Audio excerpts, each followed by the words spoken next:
Tu sais, dans la vidéo qu'on a faite sur la pollinisation, tu as bien expliqué, mais tu n'as pas tout dit. Certaines plantes effectuent leur pollinisation sans l'aide de pollinisateurs. Ah bon? Elles se pollinisent toutes seules?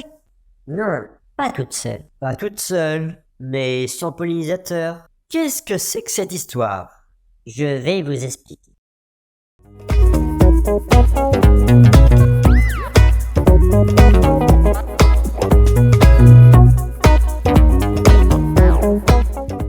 Vas-y, explique-nous.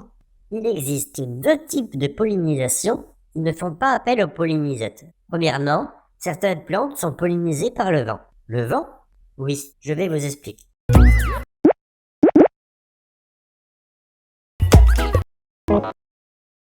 Voyons l'exemple du noisetier. Ses fleurs mâles se développent de début juin jusqu'à l'automne. Elles sont un peu bizarres, ces fleurs. Ce sont des chatons. Elles ne fleurissent qu'en hiver.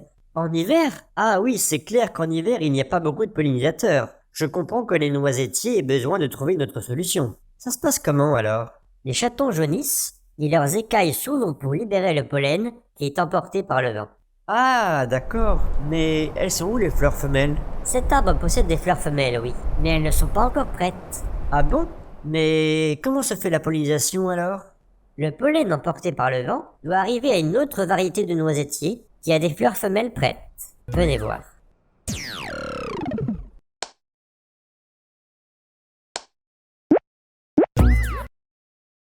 Les fleurs femelles sont prêtes dans celui-ci? Elles sont où?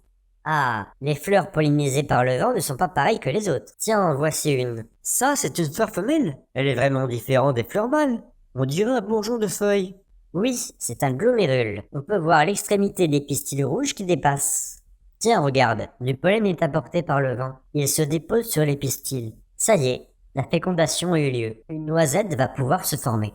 Ah oui, d'accord. Mais dis-moi, le pollen transporté au hasard par le vent comme ça, jusqu'à une fleur, toute petite, sur un autre arbre, ça n'a pas l'air très efficace tout ça, par rapport à l'action des pollinisateurs. En effet, les plantes pollinisées par le vent doivent produire de grandes quantités de pollen pour pouvoir assurer leur pollinisation. Les humains sont parfois allergiques à certains de ces pollens apportés par le vent.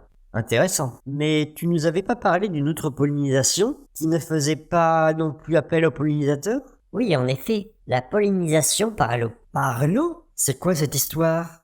Je vais vous montrer. Allez, en route. Tu nous as emmenés dans l'océan Atlantique. Oui, vous êtes prêts? Prêt. On y va. Go!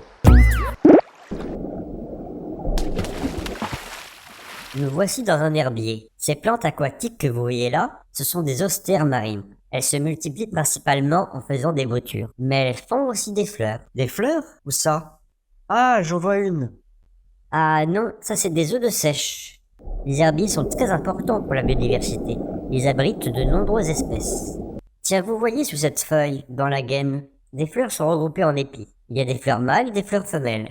Elles sont toutes petites et très différentes des fleurs classiques. Oui, ici aussi. Elles n'ont pas besoin d'être grandes et belles pour attirer les pollinisateurs. Les fleurs mâles libèrent simplement leur pollen qui est transporté par le courant, jusqu'aux fleurs femelles d'une autre plante. Une graine pourra alors se former.